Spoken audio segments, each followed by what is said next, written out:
All right, let's jump right into today's explainer. We're looking at a super fascinating case study of an ambitious AI application that was just choking on severe latency issues.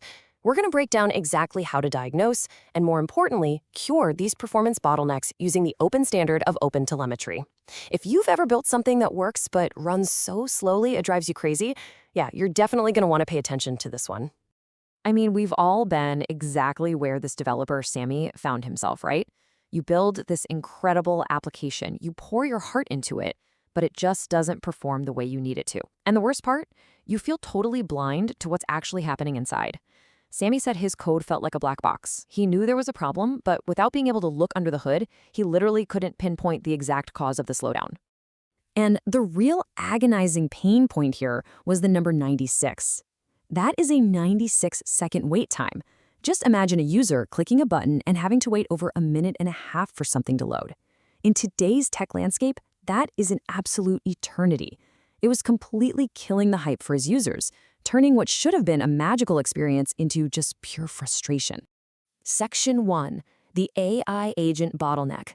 Diagnosing Sammy's Playback IQ app. So Sammy built this app called Playback IQ. It's a remarkably cool application designed specifically for hardcore football fans, generating these beautiful pre-game and post-game briefs. To pull it all off, it's powered by Gemini and uses Google search grounding to pull in real, highly accurate match data. But the real crown jewel here is that it uses synthesized for commentator voice synthesis, combined with minute-by-minute tactical analysis.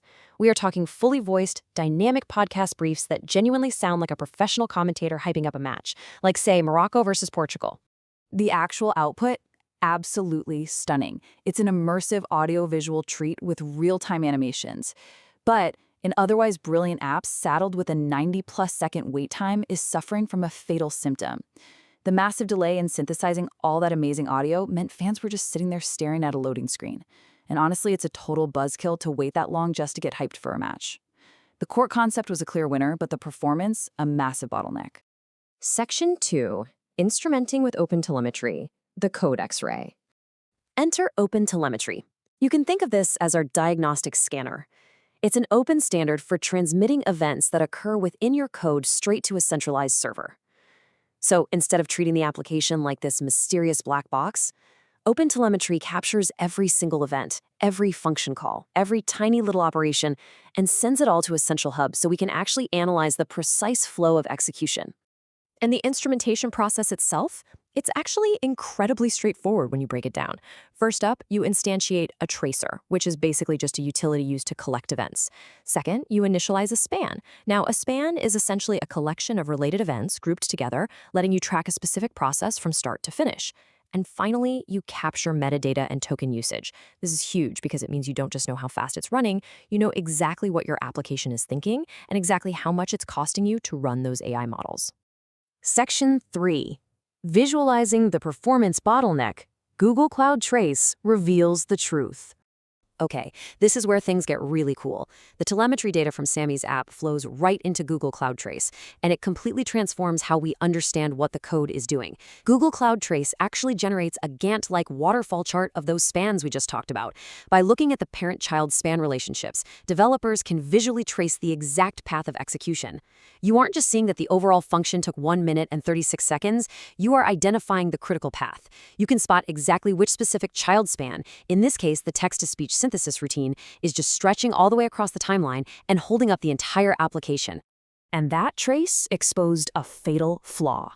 The app was using sequential execution. It was behaving like a slow, deliberate waterfall. The visual timeline clearly revealed the application was generating the podcast audio one painstaking scene at a time. Scene 1 finishes, then Scene 2 starts, then Scene 3, you get the idea. Contrast that with parallel execution, the sprint. Since the whole script was already generated by the AI beforehand, there was absolutely no reason the application couldn't synthesize all the audio scenes at the exact same time. Section 4. Parallelizing for faster execution, applying the cure. Once we see the problem, the fix is actually super straightforward.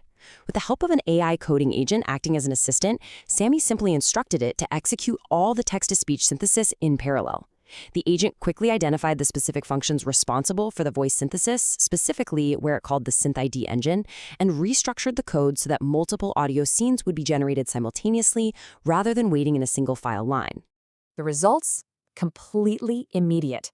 By parallelizing the code, a second diagnostic trace showed the generation time just absolutely plummeting. The initial process sat at that painful 96 seconds, but post-optimization, it dropped down to an incredible 23.5 seconds. The span timeline went from looking like this long, drawn-out staircase to a tight, highly efficient stack of processes running all at once. That is an 80% speed increase. By simply understanding the bottleneck through visual telemetry, a massively frustrating wait time was completely eradicated. I mean, an 80% reduction transforms a broken, laggy app into a snappy, delightful, and highly immersive experience for those football fans. Really, it's the difference between a user abandoning your app forever and a user sharing it with all their friends. Section 5. Deploying the optimized app, sharing the joy on Cloud Run. To finally share this healed application with the world, Sammy utilized Google Cloud Run, and the deployment steps are remarkably clean. First, you create a simple Docker file. Next, you copy over your source code and historical datasets, like the data for that Morocco versus Portugal match we mentioned. Then, you build the Python-powered application, and finally, you deploy it directly to Google Cloud Run. Literally within minutes, the application is live via a URL, completely ready for the world to interact with. Now look, it wouldn't be a true developer journey without a tiny little hiccup, right? In the source material, they actually ran out of time trying to fix one minor UI bug regarding the audio waveforms right at the very end of their session. But ultimately, it was a massive 3-to-1 win. They successfully instrumented the functions, identified the exact problem, parallelized the execution for an 80% speed boost, and deployed it flawlessly to Cloud Run. The core latency issue was 100% cured. So as we wrap up this explainer, I have to leave you with a question to chew on. What hidden bottlenecks are lurking in your black box code? Are there sequential waterfalls slowing your users down right this very second, just waiting for an OpenTelemetry diagnostic to expose them? Because once you can actually visualize your performance, the path to optimizing it becomes incredibly clear. Thanks so much for joining me, and I really hope this inspires you to crack open your own code and let the light in.